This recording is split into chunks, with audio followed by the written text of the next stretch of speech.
Good Tuesday evening. Welcome to another edition of the Tuesday Night Flight, presented by the Sideline Junkies. It's the big guy KG, sitting in with the man that is probably the biggest Tina Marie fan next to myself. He's talking square biz to you, baby. The Midnight Rider. What's going on, folks? And I had to Uh-oh. What we all on for? I heard No, go ahead, because I know how this goes. Go ahead. No, I had to say something about Tina Marie because I actually had to call my mom last night and was like, "You remember when you used to play Tina Marie all the time around the house?" She said, "Yes." I said, "Man, she had some bangers." And I just went through her whole discography and I was like, she didn't miss. She don't miss. So talented one. No, so Tina Marie, that's my sister's favorite. Like, it's Prince, Tina Marie. Now I don't know if that's the exact order, but that's how it played out in the house. So whenever she was cleaning, whatever she was doing something on a Saturday morning, and I think my niece picked up some of that because she get into that Tina Marie too. So yeah, ain't nothing wrong with it. And for your viewing pleasure, I am still world champion. Ain't nothing changed. Just want to let that be known. You know, take my time. Show everything on camera when I can. You know, just gotta let that be known. Still that guy. So, wanted to start this one off. We got to start off a little somber because a lot of things have happened in the last week or so. We've lost, just that we know of, we lost 3 people in the sports world already. Alex Collins yesterday, Caleb White, I think 3 days ago, and Rodion Amirov, Maple Leafs player. Of course, Alex Collins, former, he played Seattle, Baltimore, and I think the Memphis Showboats. So, and Caleb White, number 3 player in the country, coming out of high school. We lost all these guys in a week, man. And I don't really have the words, so I'm trying to search for the words. So please forgive me. But when you see such young lives lost and all that coming up with natural causes, man, it breaks my heart. It breaks my heart. And we're seeing it more and more. And we're not talking about gun violence. We're not talking about car crash. We're talking about natural causes, you know, or underlying sicknesses. Sad to see, man. Sorry, man, I had to confirm because I knew you went to either Arkansas or South Carolina, and my brain don't work well when I'm not sure. But he went to Arkansas. But he had a crazy year out of nowhere with and I'm talking about Alex Collins. If you're just jumping in, Collins had a crazy year. Was it Baltimore or Seattle where he gained like 951 yards? Like, he was like their bell cow towards the end of the season. He was a dog in college, though. I loved him in college. I thought he was gonna have a bigger career. But yeah, you're talking about these lives being lost. And I still just wonder, what is this something with what we eat?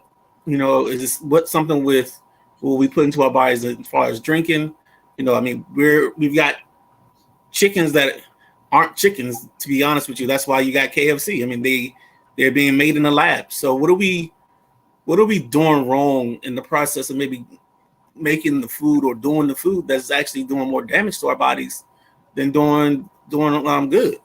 And it's sad to see young guys, and this makes me feel so old when I say that, like, these youngsters passing away at an early age, but they're at that point. I mean, you're looking at people that are your kids' age, and sometimes it's hard. Because you always think about them. I don't care what it is. You always sometimes put yourself in the place of that parent and just trying to imagine what they're going through, dealing with something like that. So Yeah, our condolences to everybody. And even if you one of our viewers, one of our members, and you've lost someone and we didn't know about it, you have our prayers and our condolences for sure.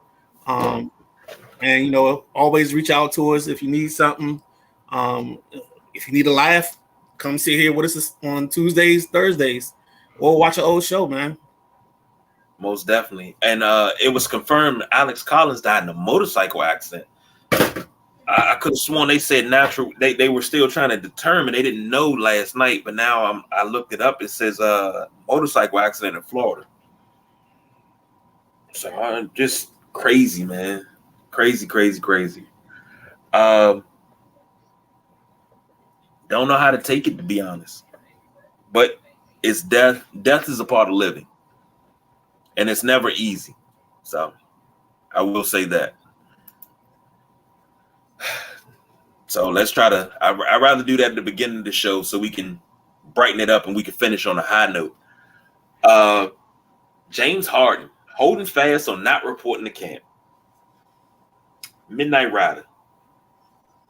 How many times we got to go through this? How many times he going to hold teams hostage with this bullshit? I'm really surprised that the league hasn't tried to write something into the bylaws to stop this from happening.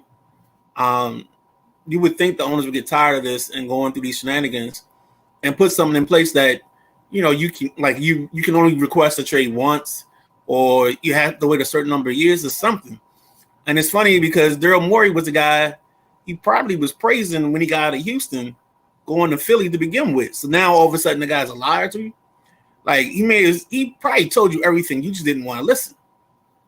And to be honest, let's not act like you went back to Philly because you were trying to fulfill some destiny or some prophecy. You went back because you had 36 million reasons why, and that was the most you could get from anybody. So that's the reason why you went back to Philly. You didn't go back to Philly because your heart was there and you was lost in Geno Stakes. And you cried because you didn't know the next time you would walk past the Rocky Balboa statue. That's not happening. Or you're not getting $5 fresh burgers on a stand on one college campus. That's not happening. That's not happening. Sorry. That's about Philly, I see. Hey, man, I'm a big boy. We eat. Whiz or no whiz? I'm not a. I like the regular cheese, man. I'm sorry. Agreed. Now I'll say this about James Harden. Now, he went from. How did it go? He went from OKC, where he was drafted, to Brooklyn. No, he went to Houston first. Oh, I'm sorry, Houston, then Brooklyn. Now he's in Philly. Now he's trying to get back out and possibly get back to Houston. And the strip clubs are begging for him to come down there. But now this is something that I could say I differ on opinions with other people. It's like I was listening to Gilbert Arenas, and he was talking about guys that changed the game. Jordan changed the game. LeBron didn't. Harden did because, of the way I said Harden didn't change the game. Harden is, yes, he's a great scorer. Is he top 75 in my book? No. Maybe 80, 81, maybe 82, 85, but not 75. Okay? For you to play this game, you play a child's game for a king's ransom. The object of this is the love of the game and to win rings. James Harden, with the way he's going, he's never going to do that. He's never going to really be a winner because when it comes time to show up, he's not there. Midnight Rider's favorite Philly basketball player, AI or Sir Charles? Oh, that's a great question. I gotta stick with the brotherhood, the round mound. I'm the round mound of sound. He's the round mound of rebound. I used to try to go coast to coast like Barkley. So that's yeah. You know that's why he didn't make the '84 Olympic team, right? I wouldn't doubt it. Because wasn't Bobby Knight the coach of that team? Yeah, and Knight was like, he was talented, but he would pull down a rebound and go coast to coast and dunk on everybody. And Knight won the ball, kicked out to the wing so they could start running probably some version of fast break or something like that. But he would pull it down and he's gone. But he was like, I never seen a guy move like that. But he wouldn't fit the mold of the team. So, but James Harden. Let me pull up some statistics here. So hold up, you said AI, right? Yeah. Okay. Nah, because I think I cut you off. That's why I wanted to make sure you got yours in. And you said what you said. Yeah, I said AI. Love Charles, AI changed the game. AI was another one that Gil said changed the game. What's going on, Rose? So what's your AI changing of the game? The dress code. The dress code, but that's off the court. On the court, the style on the court, he brung, for lack of a better term, he brung street to the corporate NBA. Okay. He brung what we did on the playgrounds to the NBA. And I always say that. However, don't get me wrong. I love the button down, wear a suit to the game NBA. Like, my wife had to get me out of that mode because we would go out of town and I was fresh to death, button up, soft bottoms, slacks, and a bag. She'd be like, where are you going? We going out of town. What do you mean? I traveled like a ball player. I traveled like I was getting ready to catch a private flight. And that's how I did that. She bought me a suitcase, a 3-piece suitcase set. Never had no suitcase in my life. You went somewhere, you put everything in the bag. Right. And what was it? The duffel bag had your name on it and your number on it. Or you had some sort of expensive bag. That was it. Man, married life will change you, boy. I got a toiletry bag. I got all of that stuff now. I'm like, what is this? But AI changed it because he came into the league. He wasn't really about wearing no suits like that. Right. He was about wearing the sweatsuits and everything. He changed it, but then he got on the court. He brung that swagger from the street onto the court. And it was beautiful. And Ross says AI changed the way the NBA looked, tats, attitude. He did things that other players couldn't do. That's true. That's a great point. That is true. It's like, you'll probably know this better than I will, but it's almost like after a couple of years of AI, you start noticing that when you create a player on like NBA 2K, you start getting tattoos that you could put on the players. Whereas before, and I don't know when that started, but I noticed that. And that's definitely part of AI's influence. I want to say that was NBA Live 2002 or 3. But I always remember NBA Live 2004 because it was a crown of thorns tattoo. Right. Yep. Don't mind my ashy ass elbow, but it went from here all the way up to here, and it was like a thorn bush. And I was like, yeah, I want that. I want that. But as you can see, I didn't get it. So, but I think it was about then. But he changed the culture. For sure.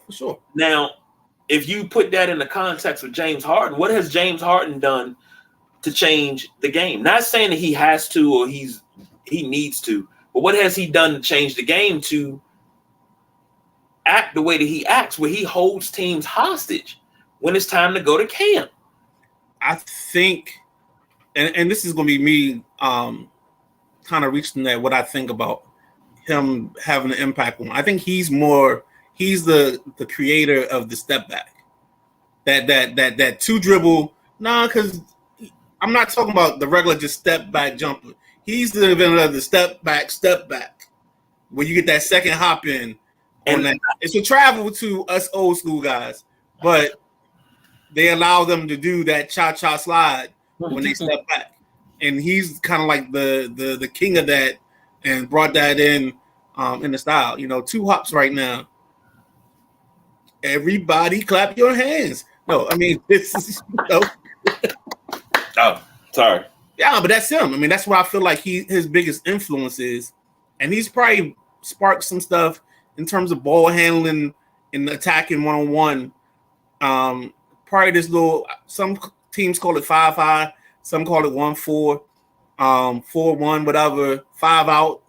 You know, some of that type of stuff is kind of based around the Harden influence, even though if you're old enough, you give some of that to Mike D'Antoni and the Phoenix Suns, but that's a story for another day and $1 for another time.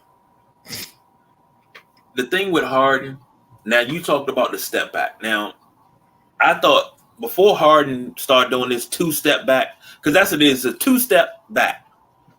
And before he started doing that, I always thought that Paul Pierce had the prettiest step back. And yeah, I'm giving Paul Pierce love. Because Paul Pierce would come up, go through the legs, step back, and then shoot over top of you. And it was so quick, you didn't have time to react. Because if he got you on your heels and backed up, and you backed up and he stepped back, he put enough space in between them, and that's why they called him the truth. Well, I mean, Paul Pierce would tell you that Paul Pierce is the best 2 guard in the NBA ever. So, well, yeah, you know, he has a overvaluation of his career, but you know, Paul Pierce is the greatest Boston Celtic. Is Russell? Then it's Paul Pierce.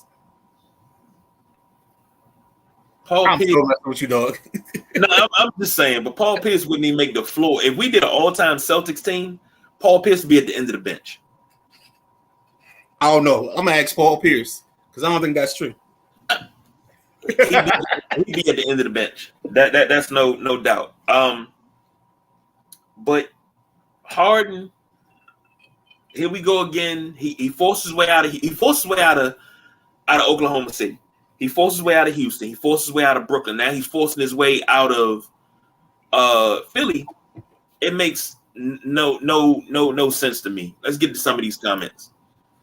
Ross says AI changed the way the NBA looked. Tats attitude, he did things. I think I read that one. Okay. The view on being tatted changed when AI came into the league. He made it acceptable. That is true. Because how many players did you see with a bunch of tattoos? Maybe 1 or 2. But that also comes with like the evolution of the game a little bit, because the game became more reflective of us and not so much of our brethren.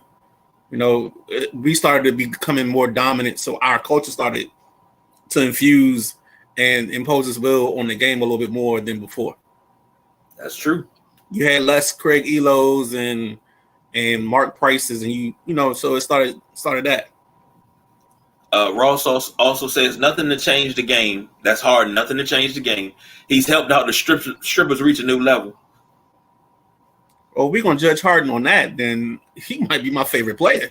Well, because there's a time during the 90s and the early 2000s that it's like United Negro College Fund, and it may be me. Oh, well. I asked the Reverend if the strip club was cool. If my tips helped to send a pretty girl through school. The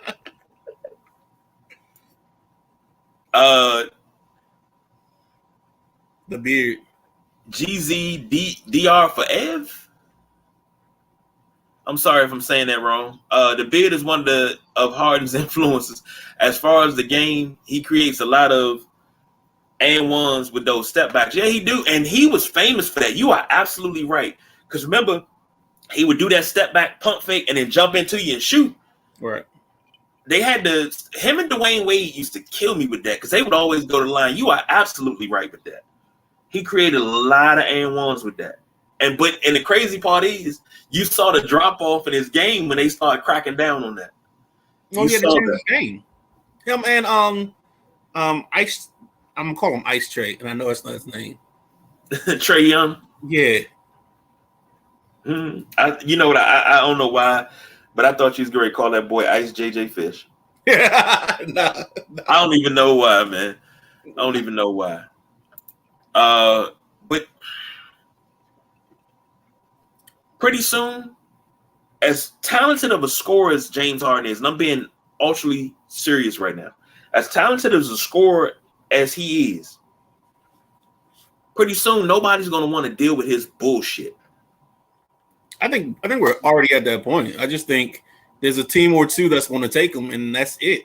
It's almost like Kyrie. I mean, there's, I think, a team or two that will deal with him, and the rest, everybody else is like, yeah, I'm good. But let me ask you a question. Sure. You got Kyrie, you got Harden. I know everybody would say Kyrie is below Harden, okay? Not me, but I see Kyrie differently. What problems does Kyrie bring to the table? What problems did he create in Brooklyn, honestly? I mean, of course, he had the controversy with the what is it called? The vaccine. So his vaccine situation was one thing. Let me stop you right there. Okay. In this country, you're allowed to believe what you want to believe. You're allowed to have your opinion, your life. You can say what you want to say because that's what the Constitution gives you. First Amendment right is freedom of speech. You can say what you want. So because he said something that he felt was his belief, that was a problem? I think not. Go on. Well, I think the problem was more so because he was missing games than anything else. His body, his choice. I understand that.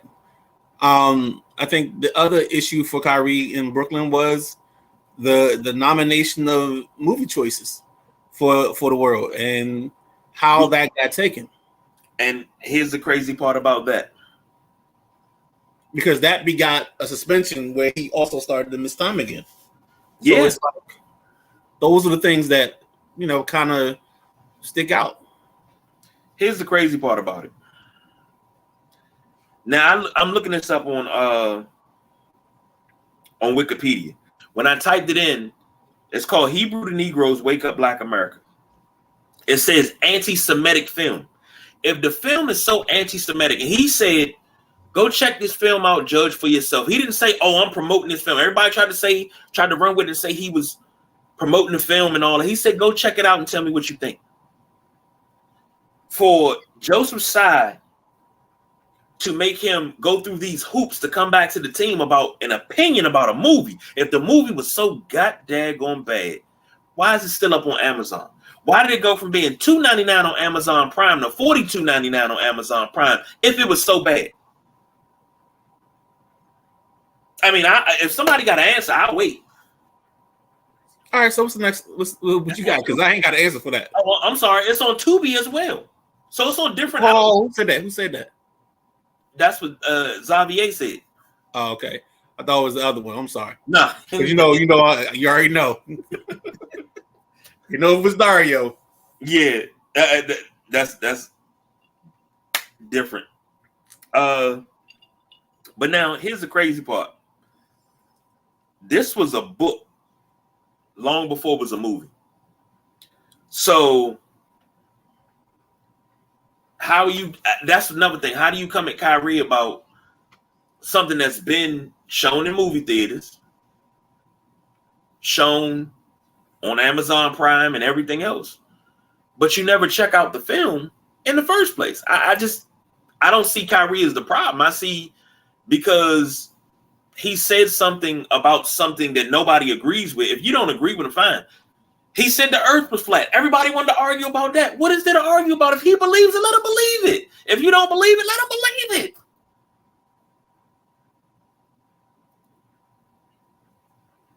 Not even going to go down there. We all know what the answer is. Yes, Ross, we do. The earth is flat. Yes. I would take Harden over Ja as far as teams dealing with BS. Harden's not getting arrested or doing bad stuff off the court. That is true. That I got a point. That's two.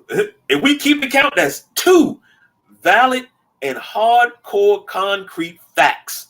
That's already two. That's an opinion. That's not a fact.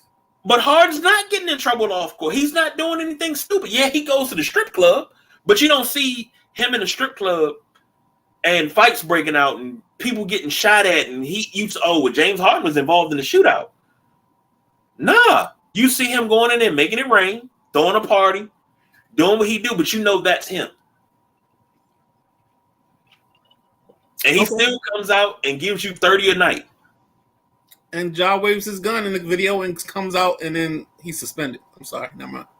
Oh, it wasn't a real gun. It was a toy gun.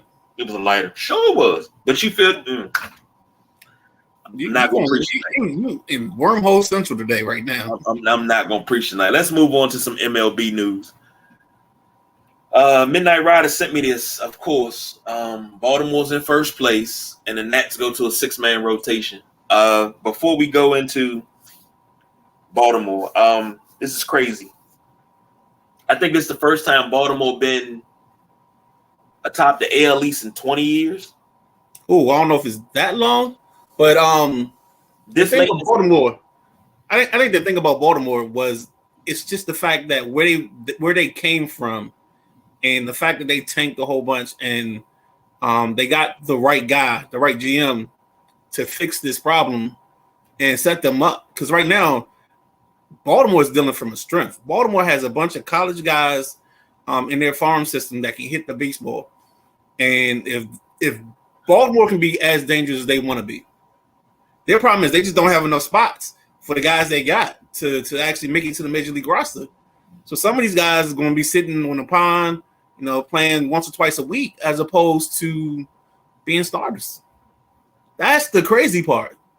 The other part is you got to start trading off some of these pieces to solidify that starting pitching, because you have everything else. Everything else is in place. If Baltimore doesn't add 1 or 2 starters through free agency or through a trade, they're doing it wrong. True. And they have this innate ability to develop guys that pitch 7th, 8th, and 9th inning. Young fellow, I think his name is Felix Batista. Filthy, just filthy. And so it's just gonna be an interesting thing. And we gotta burn this tape, because if my best friend sees this tape, oh my God.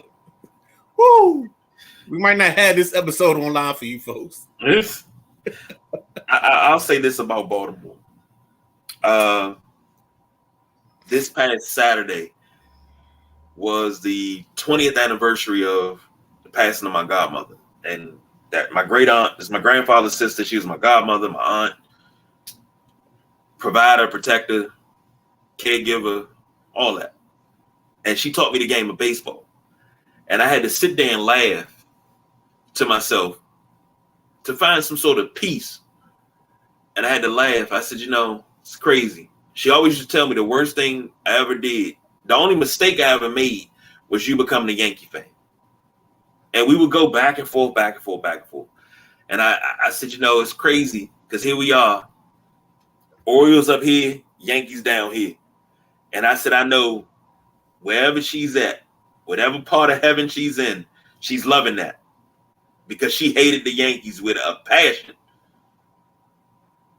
And I can't do nothing about that. I can't say nothing, but I saw, actually, even before Jeter came, I started leaning towards the Yankees, and then I seen Jeter, and that was it. Greatest shortstop of all time. Go ahead.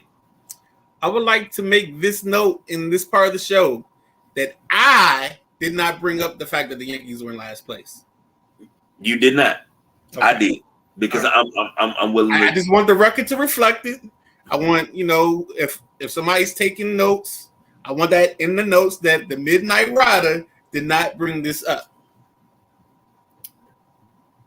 Okay. Now, you said the Nationals going to a 6-man rotation.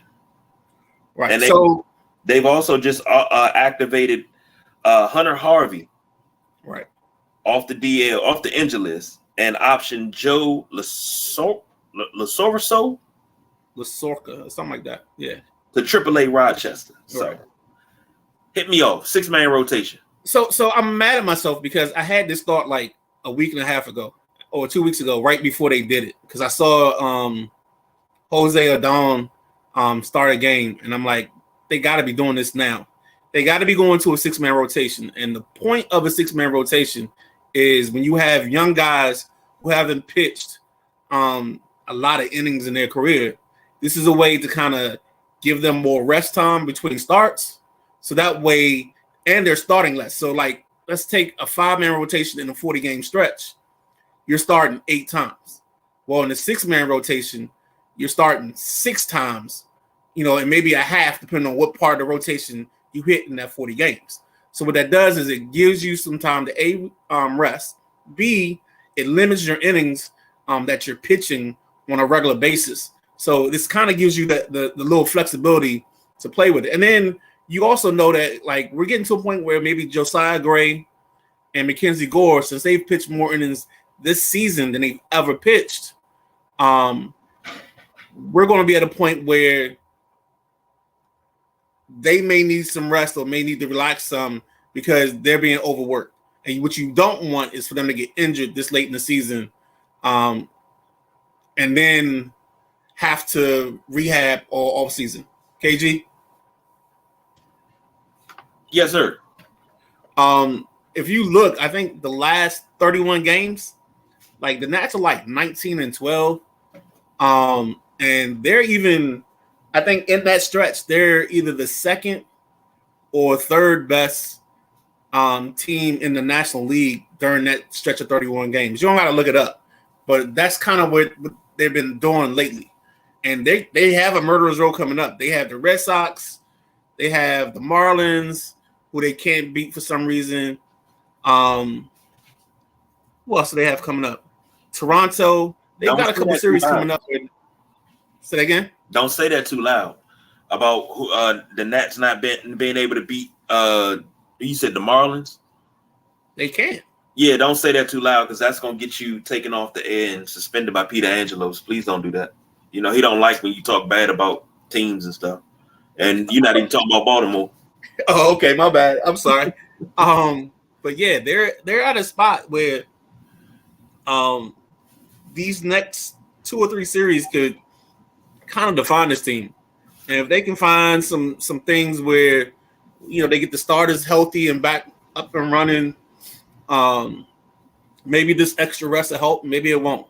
Maybe this time with Adon up here, maybe he pitches to his potential more than anything else. He had that, he was perfect through 6 2/3 in one of his starts, his first start, and his last start he was decent. But I mean, there's just enough things that keep you thinking this team can possibly be dangerous or even be ahead of schedule come next year. Maybe they're doing what Baltimore's doing right now. Let me ask you a question, and this is a long shot. If you don't have an answer, I'm cool with that, but it's a long shot. Do you think we could see like 68 Mets type of comeback? Because they're 23 and a half games behind the Braves in the NL East. The Braves their best bet would be trying to sneak in and steal whatever the last wild card spot is. That would be their version of the Mets getting in the playoffs. They won't be any better than that. I just don't know where. I mean, you've got Lane Thomas hitting above his pay grade a little bit. You've got the kid CJ Abrams playing great shortstop and giving you stuff. This team doesn't quit. It's amazing how many late inning comebacks they have.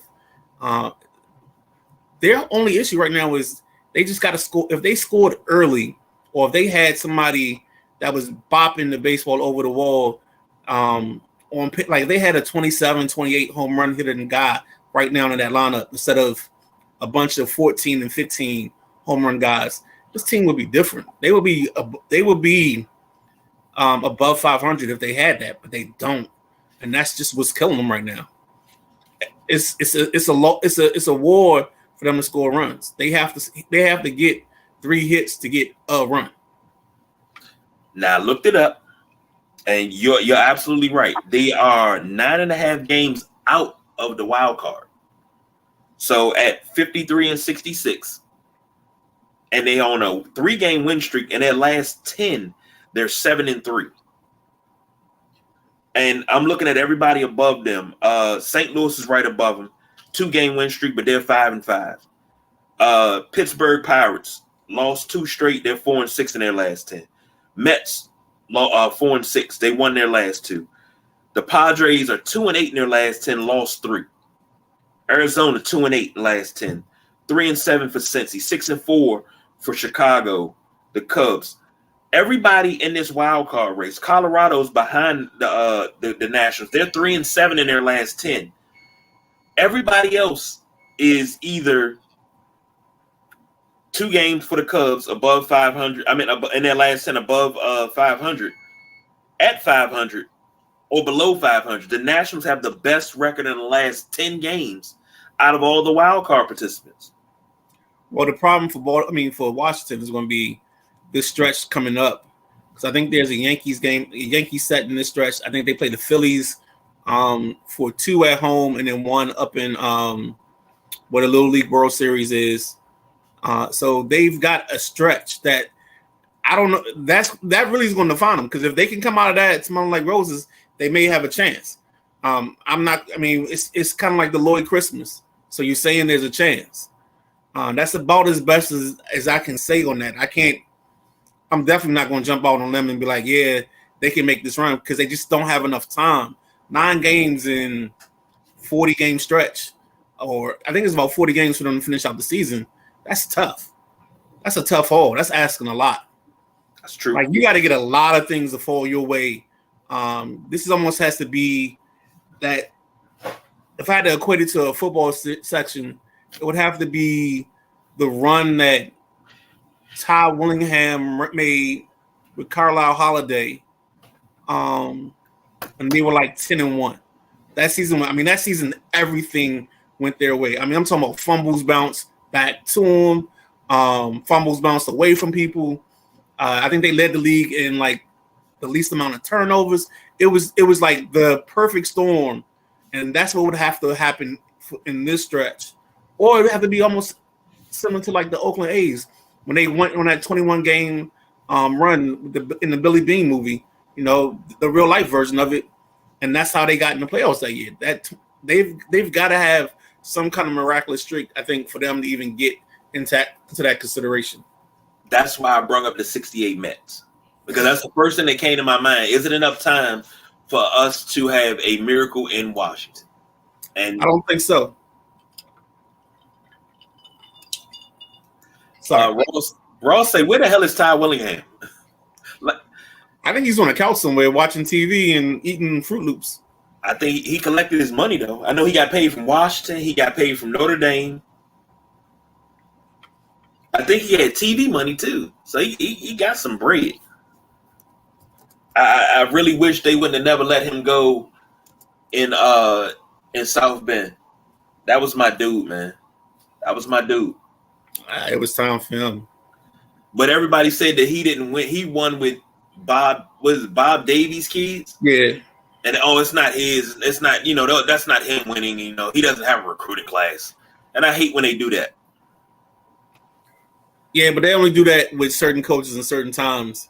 It's always when it's convenient, because of course you don't ever hear like Harbaugh won with what was the guy before him?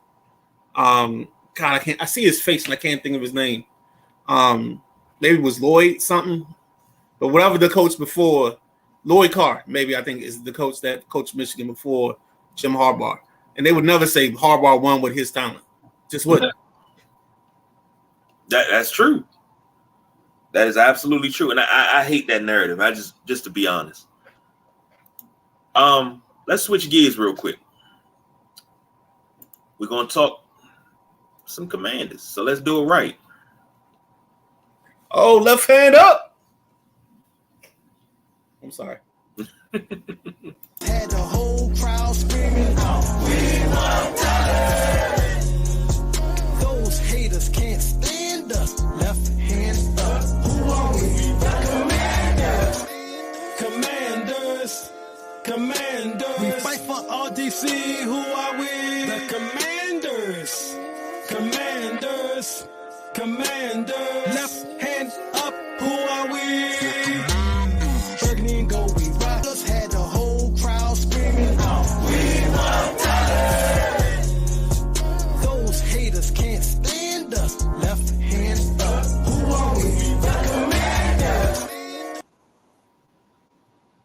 had to let that play for a second. I had to let that play. So when do we do the interview, the sit down with DJ Old Goody Woody? You know what? I got to send that out because I've been telling him for the longest. Even before Command Time, he got 3 new songs out now. Even before all of that came out, I've been trying to get a hold. I've been supposed to get a hold of him. I've been dropping the ball because I've been trying to rush and do shows. So that's on me. But it's coming. It's coming. Well, maybe we try to get him on before week 1. And yeah. And Ross said he ordered his left hand up shirt. So that's great. I'm glad to hear that, Ross. Thank you. Ross, we know one person that's not a big fan of it. You guys hate the narrative of winning with another coach's players, but tell me Steve Kerr didn't win Mark Jackson. Oh, we say that all the time. But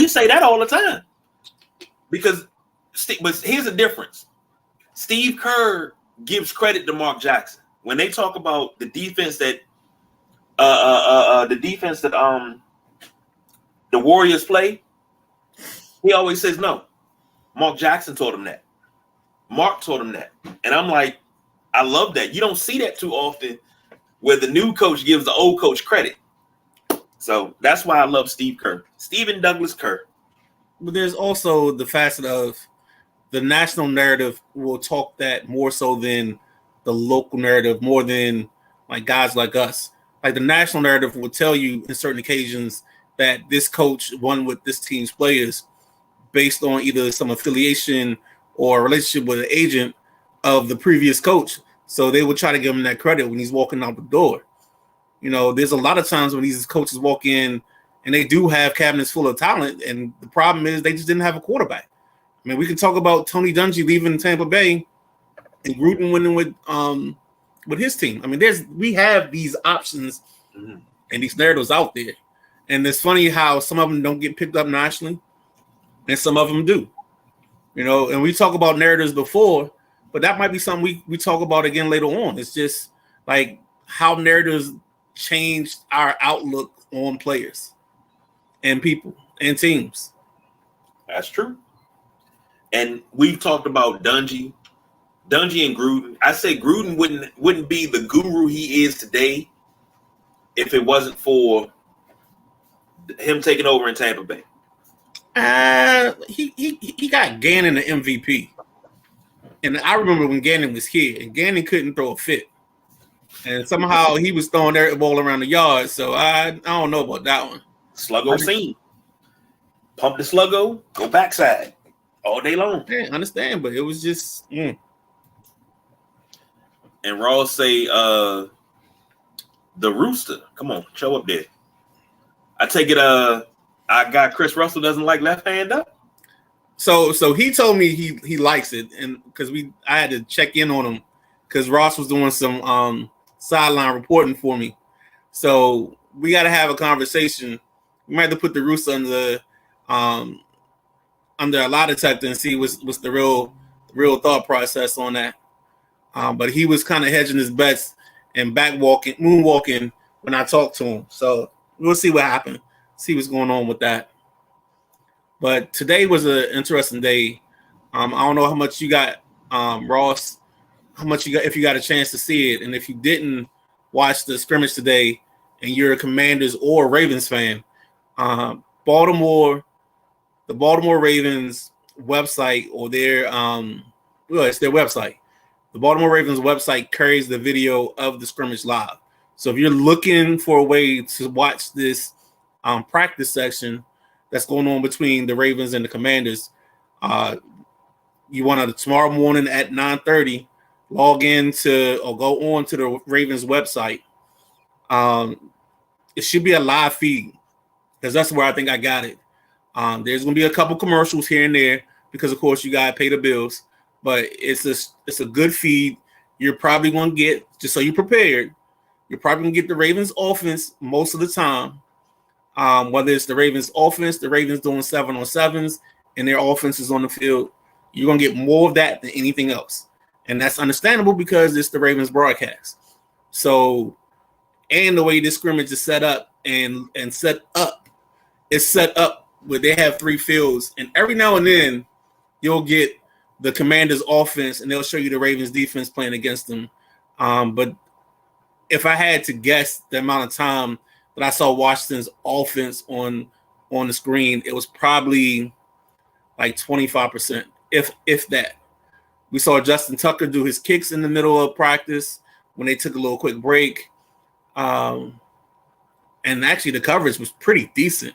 And I think for me, it worked because I was listening to B. Mitch and Finley, and they were there, and they were kind of giving them not a play-by-play, but they gave enough information that they weren't giving away plays and giving away information. So they just kind of went along with the audio, and it was on a little delay, them talking in the video that I was watching, but still, it made for a great watch. It made something like a practice get legs and kind of feed your optimism a little bit. And that's kind of what we wanted to talk about in this section is, like, we know the obvious answer. There's one answer to this question of what's feeding your optimism for the Commanders this season. And everybody knows the one answer in this room is the fact that you have a new owner. You don't have Dan Snyder running things. I posted a picture on my personal page just for the fact that when I went to Wikipedia and looked up the Washington Commanders, where it said owner, it said Josh Harris. And for me, that was just like a seminal moment. Like it's over. Ding dong, the witch is dead. Whatever you want to call it, it was party time. But for me, I also know there's more right now in this moment that's fueling the optimism for me when it comes to this ball club. So KG and I kind of kicked this around in the thing, and we kind of want to know, like, what's for you, if you're a Commanders fan. So definitely, Ross, we want your feedback. Anybody else that's on here that's a Commanders fan, like, what's fueling your optimism right now outside of the Dan Snyder being gone scenario? I don't know if you want to go first on this or if you want me to continue. How we want to take care of this? Let me jump in here. Okay. I'll tell you what's fueling my optimism. We got some dogs, and it's the players from Scary Terry to Brian Robinson. I'm even high on Sam Howell because I've seen a couple throws he's made, but practice and live bullets are two totally different things.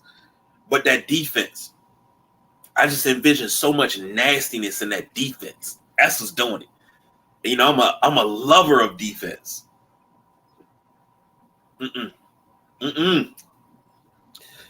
If we can, I'm not saying we're gonna be 85 Bears, 2,000 Ravens. You know, probably two of the greatest defenses of all time. We're not gonna be the monsters of the midway type, but I think we're gonna be a defense that's gonna be well respected and game planned against. That's what's got my optimism up right there, because they're keeping players for longer. They're paying the players a fair amount to keep them happy, but you're not breaking the bank to the point where you can't sign anybody else. So that the way the office is being ran, I love the coaching staff, of course. Even though we had the little squabble about Eric Bieniemy, I love this coaching staff. Only the weakest point on this coaching staff right now, and I got him penciled in as weakest, and that is Jack Del Rio. If he shows me nothing this season, he has to go. Okay. So fueling my optimism, one is one Samuel, Bartholomew, Ezekiel Howell. Man from North Carolina. I mean, I wish I could pull up the tweet. I mean, the Facebook thing, but I think I had him as my second quarterback behind Malik Willis after the combine, after they made their throws, because I'm a sucker for an arm. Now, Malik Willis has shown us that he's going to struggle to be an effective passer in the NFL, but like there are times when I watch Sam Howell in the preseason game, in the game against Dallas. Like, it's just like it comes easy and natural to him. And I think the reason it fuels my optimism is because the last 5-6 years since Kirk has been gone, this team has resorted to quarterbacks that were other people's problems or they were journeymen. And I feel like now having a quarterback that could quite possibly be our future. So like going into next year, if Sam shows something, you know, maybe next year in the first round, you're not moving picks to get a player. You might move a pick because might get a pick because you got to move or figure out what you're doing with Montez and Chase. If you're splitting that up, you know, you're going to gain a chance to maybe draft premium left tackle or premium guard, whatever it is, to make this team that much better. And I heard Sadiq Charles played great today, but if you can get a little bit better than that, that's a plus. You know what I'm saying? If you can get a guy that's going to be there for 10 years, you know, I thought one of the things we wasted was the Chris Samuels and John Jansen era because you had two great tackles, but between the two guards and the center, it wasn't much there.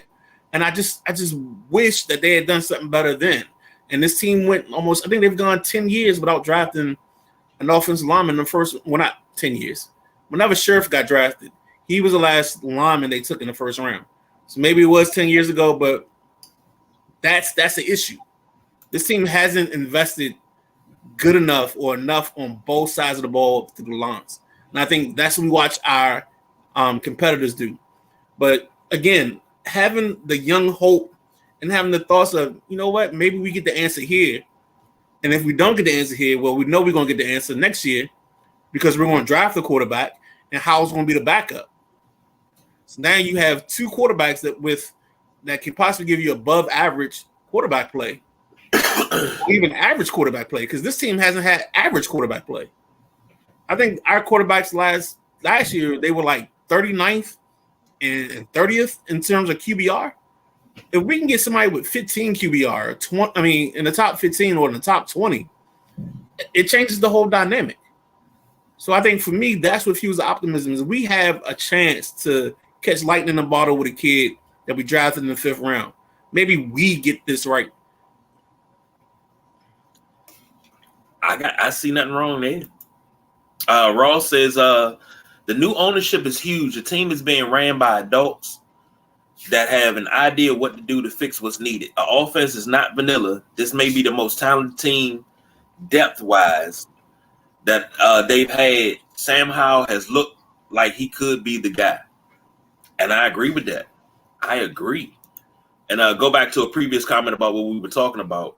Do you think the Celtics are still Emi Udoka's squad, or once they got rid of Marcus Smart, that ended? I think that ended once they got rid of Smart and everything. I don't. Right. I mean, they did the same thing with him that they did. I mean, they did the same thing without him that they did with him.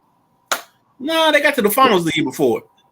They did, but he was still the coach. So Missoula, I think if Missoula gotten them into the finals or got any kind of accomplishment with that team beyond that, like winning the finals, praise God that they didn't. But then we would hear the conversations that this was MA's team, or you know, he didn't do any coaching because they were just living off of what MA showed them. I mean, that's always the narrative. Always. We got another Commanders question. Well, not Commanders, but we got another NFL question. What team are you excited about outside of DC? So, I was kicking this around because it's fantasy football season, and do we still have openings in the league or no? Let me double check. Because I don't know if Ross is in the league or not. Ross got his spot. All right. I don't know if Eric and a couple other people got their spot because we got 3 open. Okay. We got 3 open spots, and I got the best team name. To infinity and beyond. There it is, baby. Yeah. All right, so let's get back to it. Oh, wait, hold on. Scoot Tangibles is enough. It's tough. Cream, cash rules everything around me. Cream, get the money. I think, but he got to put the dots in. I don't know if he can't. He got to put the dots in to make it like give it the full effect. Back to the Future is a good one too. Yeah, that's okay. So zappy to see you. Yeah. But you know, the 2022 champion has the best name, and that's the Midnight Marauders. We'll see. If you don't know, if you're not old enough to know about the Midnight Marauders, probably one of the greatest albums I ever listened to that set my soul on fire. But we'll get into that later. All right, so is what team? And see, this has changed now, just because of one move. I was going to say and buy into the HBO hype and say the New York Jets, but because my man Breece Hall is probably going to be pushed down the depth chart or have to share carries, I don't like that, because with him and then they had Michael Carter, they must be down on Carter because the last 2 years they brought in running backs. They brought in James Robinson, and then they played their third down back a little bit over Michael Carter from North Carolina, who shared the same backfield with Sam Howell. But for some reason, he's not getting the love that I thought he would get.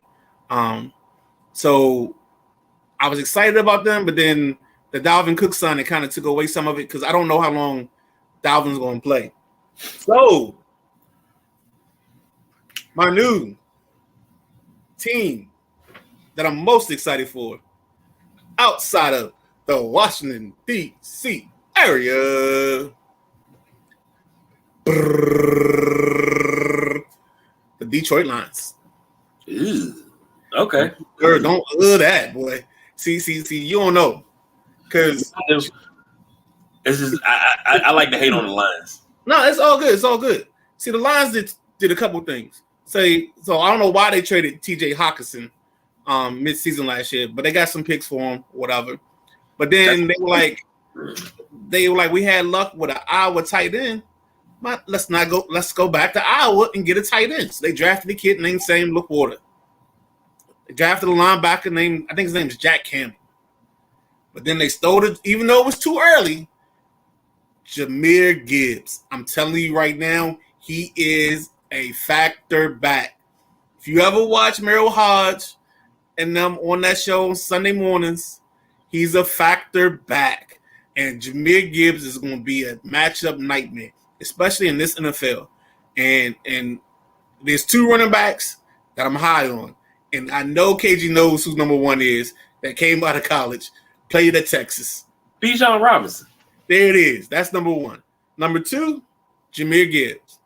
And the third running back I'm happy to see, or I can't wait to see, and I just don't know how it's going to play out in Chicago, is Roxon Johnson, the backup running back at Texas. That probably would have been a top 2-3 pick or a top 2-3 round pick if he wasn't in Texas playing behind Bijan.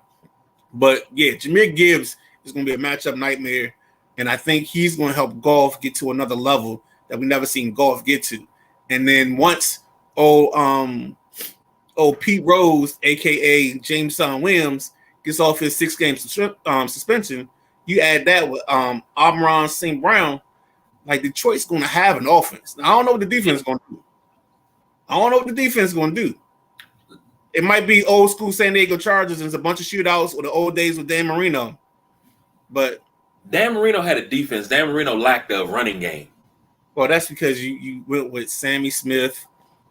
Was it Sammy Smith, dude from Florida State? Not Sammy. It was it Lamar Smith? No, that's another one. That's the other Smith. They had two Smiths. They had Bobby Humphrey. Bobby Humphrey played in Denver too. Right. So he left Denver and went to Miami. So they called the back end of Bobby Humphrey, his career. They brought in Cecil the Diesel Collins late in his career. Yeah, you're absolutely right. They did terrible by Marino when it came to the running game. But what's crazy is, not to really jump off subject, what's crazy is Don Shula's offense was always predicated on a strong running game. The Zonkas, the kicks, the Mercury Morris. But he never fabricated that again with Marino because it became Duper and Clayton. Yeah, the Mark brothers. Right. Shout out to my man Jimmy Cephalo. He had Keith Jackson at tight end for a little bit. Right. We about to throw people off right now. They your mind and my mind. we gonna pull some names out of the hat. we'll get into that later. We'll get into that off air. Yeah, but, yeah. Ross say he's looking forward to Pittsburgh and Atlanta. Bears. Atlanta's number 3 on my list because I talked about them a lot last year. Yeah. In our early season breakdowns. And you know what? Let me backtrack because we gotta go. I don't want to go back a whole segment, but thanks to GZ Doctor for Ev, or how we want to say that, he brought up the Commanders. If you are the Commanders, do you bring in a veteran backup for how like a Jameis or Cam Newton, or is it better he isn't looking over his shoulder? I think you have the perfect backup in Brissett. Like Brissett, we know what he is, but we know his ceiling is. I think his ceiling is 8 wins. I tell people this all the time. Like there's a difference between when the quarterbacks, the floor and the ceiling. And if there's a great difference between that floor and the ceiling, then sometimes you have to go with the steadier person. I think Sam's ceiling can get you 10 wins, but it could also get you 4 wins. I'm sorry, his floor can get you 4 wins. Whereas with Jacoby, I think Jacoby's floor is 6 wins and his ceiling is 8. And I think that's where the fact that you have to take this chance on Sam. It's just almost like, and I know you want to hate me when I say this, but it's back to the Adrian Peterson argument.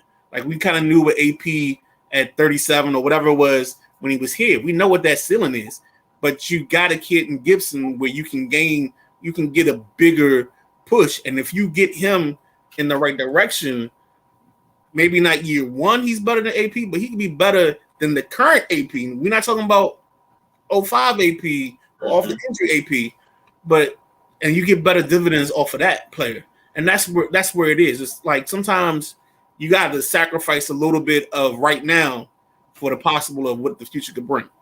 And I think that's what they're doing. And I think they know for a fact that if Howell falls in his face, he can still be your number 2 in the worst case scenario, and you're drafting the kid 1 next year. And next year's class is going to have enough quarterbacks in it. Like I was doing a mock draft the other day, and like quarterbacks just kept falling out of the sky. I'll you know what? On the page, I'll give you my top 5, and then I'll give you like my honorable mentions on the Sideline Junkies. I'll put it in the chat, which last night we had an interesting chat talking about the top 5 corners. And if you haven't joined the page, we got a chat on the page, and we just throw things out there because we want to always engage people. We always want to create conversation. So that's my shameless plug. Hey, ain't shameless at all. Promoting the brand. Outside of DC, I guess that means that's outside of the city of DC, outside of the state of Maryland. So I'm always a big proponent of Baltimore doing well. But if I have to pick a team outside of DC and no. If that's who you think it is, you can go Baltimore. It's always Baltimore for me. But I'm looking forward to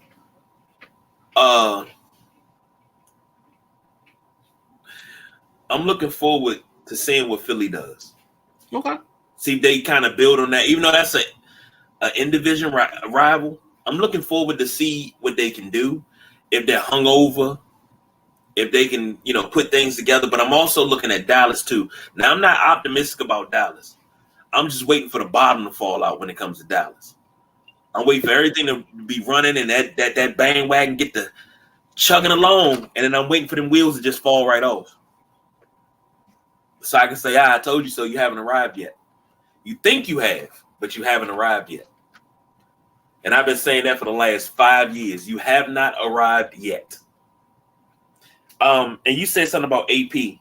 We had a whole argument on this show. Yeah.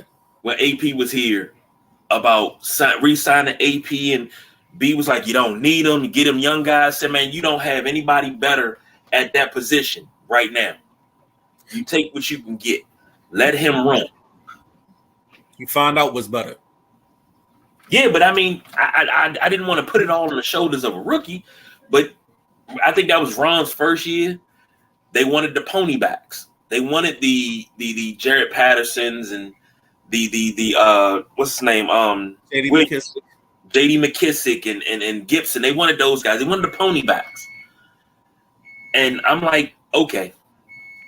It worked out, yes. Did I want to see AP go down like that and, get cut here? No.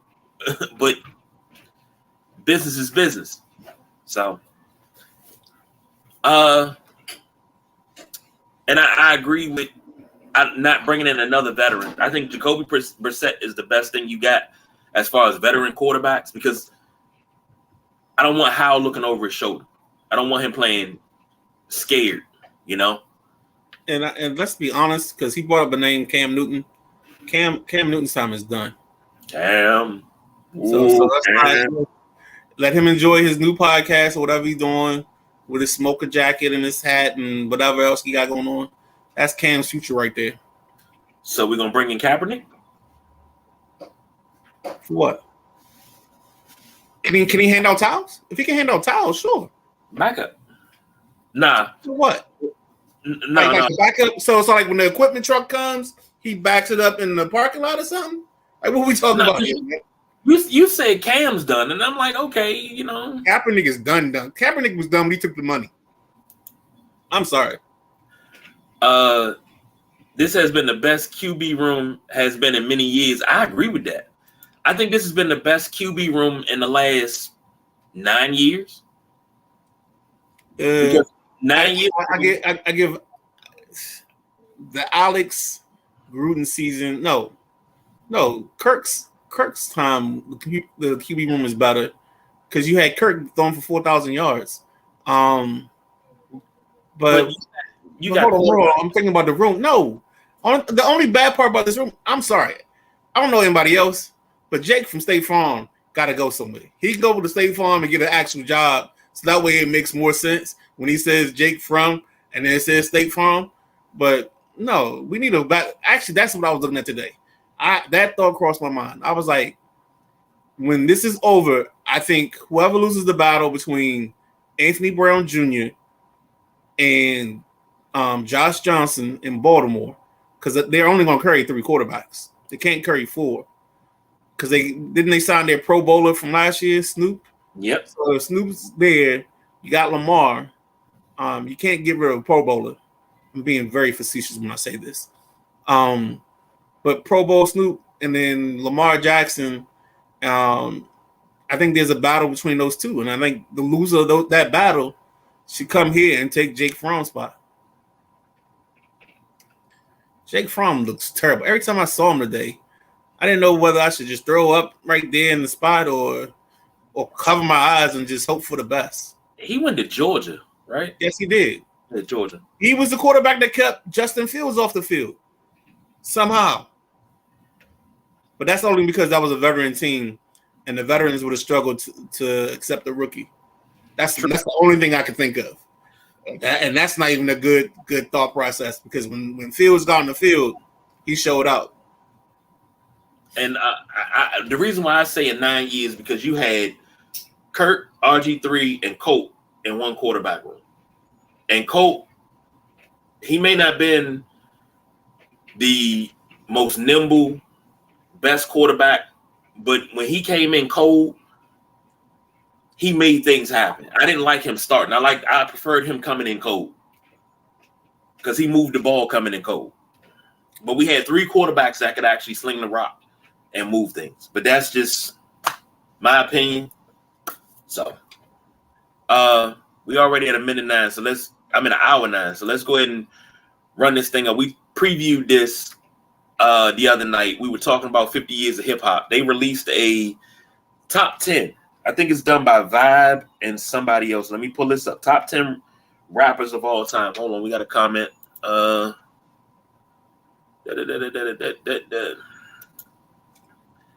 Ross says Fromm will be gone when cuts are made. The 2 Baltimore QBs will be a good choice. Hell, if we can get Josh Johnson back, I'll take him too. That's what I'm talking about. Yeah. You want to put the graphic up?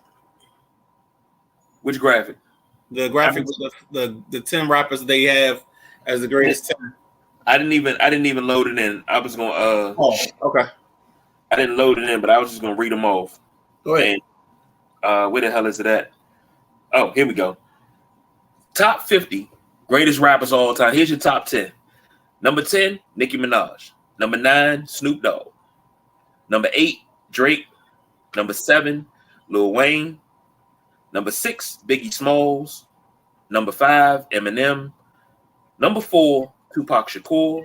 Number 3, Nas. Number 2, Kendrick Lamar. And number 1 is Jay-Z. And this is done by Billboard and Vibe. And Eric Wheeler said, rest in peace, Melly Mel. Rolled on the floor, laughed my ass off. Yeah. Now, I got my own opinions on this top 10.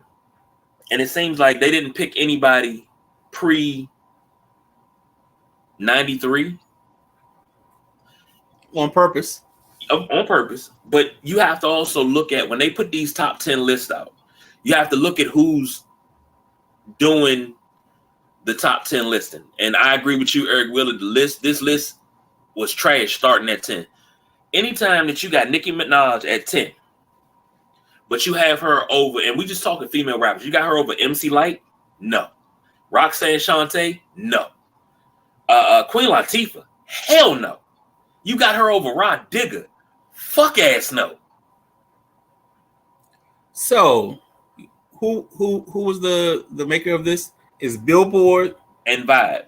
And more than likely, what they did was, we're not on that staff anymore. So, okay, that's one. There's one. 2, that whole selection committee is probably under 30 or under 40. I'm going to say it that way, under 40. I'm going to be nice to them and say they're all under 40. The other part of this is those 2 magazines, their audience isn't us. So they're not going to give you Big Daddy Kane or anybody like that. They're not giving you any of that. This list is made and intended for this generation or the generation after us and more. So it's not catered to us. So that's why you have Nicki at 10, because for some people Nicki is 10. Nicki is somebody's, hear me out. Nicki is somebody's greatest female rapper, and that's not in our age group, but the age group that's probably from 20 to 30. That might be their greatest because they grew up on her. They probably don't even know who Little Kim is. They probably don't even know who Charlie Baltimore is. They don't know who any Rod Digger. They have no clue. The only reason they know who Remy Ma is because she's on the Housewives of Hip Hop or Atlanta, whatever. So that's what it is. Right. I always tell you this. When we get to these lists, there's not a historian named KG in the room with everybody else. Let me put it to everybody this way. When you talk about this list, you got Jay-Z number 1. I don't understand how you can have Jay-Z number 1 when Jay-Z's flow, if you're old enough to remember, Jay-Z was the hype man for another artist that he got his flow from. One of the greatest lyricists of all time, and that is Big Daddy Kane. That's where Jay-Z got his flow from. I'm not putting Jay-Z above the teacher, number 1. You still got KRS-One.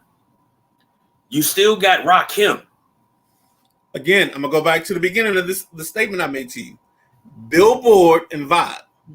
And there's a place where KRS-One and all these guys don't live on. And it's on any Billboard chart or any Vibe chart, especially now. Yes. But here's the thing. Can you imagine what BET's top 10 would be? It'd be even worse. Exactly. But here's the thing. I love Kendrick Lamar. Am I putting Kendrick Lamar above a lot of these guys? No, I can't, because I can't put Kendrick Lamar ahead of a dude that changed everybody's style of rapping. That's what Rakim did. Rakim changed everybody's style of rap because he started to ride the beat. Everybody else just kind of rhymed. He rode the beat. You don't have Andre 3000 in the top 10? Like, really? Come on, keep going. I can go all night. Oh. Because I got different categories. But when I'll never forget this. Keefy from the block. He was talking to him this morning in the chat. He says Lil Wayne's the greatest rapper of all time. I said I can name 19 rappers better. Ice-T, one of the greatest storytellers of our generation. I got him better than Wayne because that's where it came from. That gutter gangster shit, that's where it started. Ice Cube. Like, hell, MC Ren. Ren's not in the top 10. Nah, he's not in top 10, but if he was a power forward, he'd be Terry Cummings. Oh, Lord. We'll get to that later. Let's get to these comments, though. They got Nicki over Lil Kim and Lauryn Hill. It's a travesty. That list is some ish. Yep, I agree. Nicki, what about Lil Kim? Lil Kim hurt herself with no long because she's a puffy product. You don't get the longevity with Lil Kim. But Lil Kim, she hasn't. Her original her first album. Oh, a masterpiece. Yeah. So I mean, if we're gonna go for first albums being masterpieces, we gotta have an argument for 50 Cent not being in this list. Yeah, but Get Rich or Die Trying, that shit tore the world up. Yeah, that was in my car for like 2-3 months straight. Just a banger, like yeah.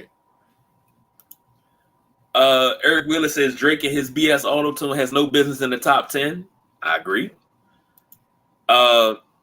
Roxanne Shante was my girl. I listen. Matter of fact, you can listen to her on Rock the Bells Radio. I think Too Short should have been on this list. It's a lot of people that they left out. People always leave out Chuck D. That's another one. Again, Vibe and Billboard made this list. This is a rap pop list. But here's the thing: where does Ross said it? Where does LL Cool J rank for y'all? LL Cool J told you what 15 years ago he was the goddamn on the GOAT. This dude's coming out with another album. He don't have to make any more albums. He shouldn't make any more albums. Hey, but he's still around. He should just chill with a show with what's the joint? The little lip sync joint, lip sync battle. Yeah, just chill with that, man. But see, here's the thing: isn't going to respect his music, so his music going to fall on deaf ears. I'm gonna tell you like I tell my kids: it's certain music, and I always put LL Cool J in this, J. Cole, Kendrick Lamar, even maybe a little bit of 21 Savage right about now. Sometimes you're not aquatic enough to appreciate it. Okay. So you got to be aquatic to appreciate it. And people ain't, this generation is not aquatic enough to appreciate a LL Cool J in 2023. So to add to your aquaticness, check out my boy Jordan Lyle. He played basketball for me back in the day. He got a style that you might like. Jordan Lyle. JORDANLYLE. Okay. Always into something new. And Ross said Channel 43, Rock the Bells. Rock the Bells Radio. I love it. I love it. But this list, trash. The list is not trash. The list caters to the audience that is specified for. That's all it is, man. This isn't like if old MTV like Yo MTV Raps and what's the joint? The Basement with Big Tigger? Yeah. Rap if City? They made a list, Rap City, if they made a list, it'd be totally different. And then the young cats would be on here doing their show like, oh, this list is trash. They got all these senior citizens on the list. Okay, let me ask you a question. What do you feel, and I'm asking this to everybody, what do you feel is the most influential song in hip-hop history? Oh, God, that's tough. I mean, because, like, if we're going to go on a diss level, No Vaseline is probably, by Ice Cube, is probably one of the dopest songs. That shit took down a dynasty. Like, he made niggas quit the group. Yeah. Like it turned, yeah. See, hold on, because it hit the target that I wanted to hit. Ross says list for 25 and 35-year-olds. That's what I said. Yeah, man, this list, this is what Eric Willis said. Man, that list is Bubba Dub type trash. Most influential song, The Mess. The Mess. And that's what I was trying to hit for. You guys said exactly what I was trying to hit for. The message. Like that, I tried to tell somebody that. They was like, man, I don't want to listen to that old shit. I was like, dog, do you understand what they were saying? What that whole thing, that right there, like that was it. Rose said No Vaseline was on Rock the Bells this morning. I think No Vaseline has to be the greatest diss song of all time. They did a ranking of diss songs. They had No Vaseline in like 3. They probably had Ether. Yeah, Ether was number 1. Yeah, it is. I knew that. And I think it was what was number 2, but No Vaseline. I was like, the fuck? Nah, Ether was fire, but Ether, No Vaseline's got to be one just from the sheer level of destruction that song caused. And I was, matter of fact, I'm glad you said self-destruction. I was listening to that the other night. I was sitting in the living room listening to self-destruction. But doesn't that go to like a collabo? That's like saying that Michael Jackson wrote "We Are the World." Like, that was like a multiple. Hold on. Lionel Richie said he did write it. Well, I mean, I wouldn't expect anything less from the greatest artist in music history, but you know, we ain't got time to get in that argument. Subjective. Frank Simpson says Public Enemy 911. 911's a joke. Ether is overrated in my opinion. It was good when it came out. But it's again, like sometimes, all right, let's think about it like this. If we talk about like a Peyton Manning and a Dan Marino, we're too far removed from the greatness of Dan Marino that we're always gonna come back to Peyton Manning. And I think that's the way No Vaseline is in this era. Is we're too far. No Vaseline is John Elway or Dan Marino, and Ether is Peyton Manning because it's the closest to being in our face, and that's what they're gonna see. You know what I'm saying? I'm just giving you I'm just saying what they think. I'm not trolling, man. Trolling. I'm not. I'm just saying I'm not saying it from this is a youth movement that they're doing. They're trying to stay younger. So they're not listening to what we listen to. It's like when we talk about basketball and you can't get your 1963 MVP argument in the case back in the day, but it's to you it's important, but to them, nobody cares about that because it's 1963 and I don't even know who was playing in 1963. I'm not even gonna get into that. I'm not saying me, I'm saying them because that's what we're doing. I'm saying because something that we was talking about the other day and I sent it to you and it kind of pissed me off a little bit. We're not gonna get into that. Jordan Lucas, I'm not racist. I like that song. I like that video too. This track Drake's Back to Back. He's laughing. Most influential group NWA Fuck the Police opened a lot of eyes. That is true. That is true. I'm sorry, I just never saw the greatness of Nas. Good, yes, great Nas. I got Nas rated as the number 3 lyricist of all time behind KRS-One. I'm sorry, number 3. I got KRS-One number 1. Rakim, Nas, Big Daddy Kane. But I'm gonna tell you Nas's biggest problem, because I remember this album. So I bought his first 2. I was actually in college at UVA's homecoming. He came in on a helicopter for that performance. But his 3rd album, I think it was Nostradamus. And I think the reason that Nas won't get or doesn't get the shine on his lyricism is because unless you're sitting there with Webster on one side and like a Britannica on the other, or nowadays it'd be Wikipedia.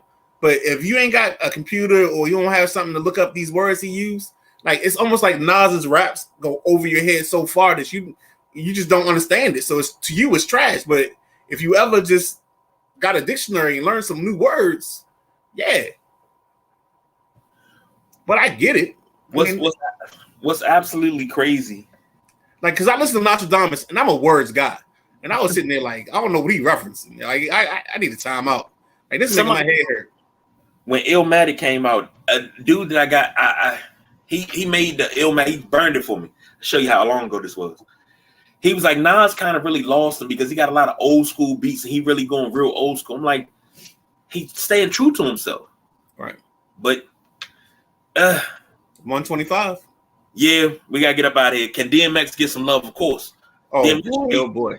should Eric be Willie got stories about DMX. just to be different. My top lyricists all have Big in their name: Big L, Big Pun, and Biggie. I used to love Big L. Big L was going to rip the game apart. You know, I'm gonna give you another rapper that should be at least top 15. MF Doom. There you go. There you go, the historian.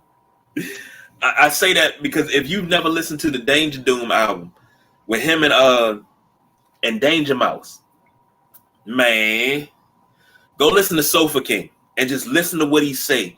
Like when I tell you and that was on the first time I heard that was NBA 2K9.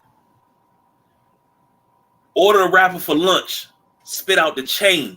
No, what did he say? What did he say? Something about, I can't remember how it go. I'm trying to hurry up and go, but just go listen to Sofa King. That's all. Hey, we got a show Thursday, so you ain't got to give him all the information. He has one album that was a banger. The rest a hit here and there. Eric Wheeler said, "Who?" Do you guys have a top NBA player rapper list that like Dame Dollar? Nah. I'm not gonna make no fans on this one, but I actually like Ron Artest. Okay. I like Ron Artest. All right. The song Champions. So okay. All right. We gotta get up out of here. I know the boss is gonna be ringing the office phone off the hook. Why was y'all on so long? What was going on? Was it that important? You got to cut it down. So, for the Midnight Rider, I'm the big guy KG. Thank y'all for joining us. Come back Thursday. We'll continue this conversation. Do we have a preview for Thursday? So Thursday is probably there's some football on Thursday. I don't know any future topics. Maybe we'll do a list. So stick around in the chats. We'll do a list maybe for Thursday. A list. But for the Midnight Rider, I'm the big guy KG. Y'all know the motto. We don't do no overtime, damn it. We are out of here.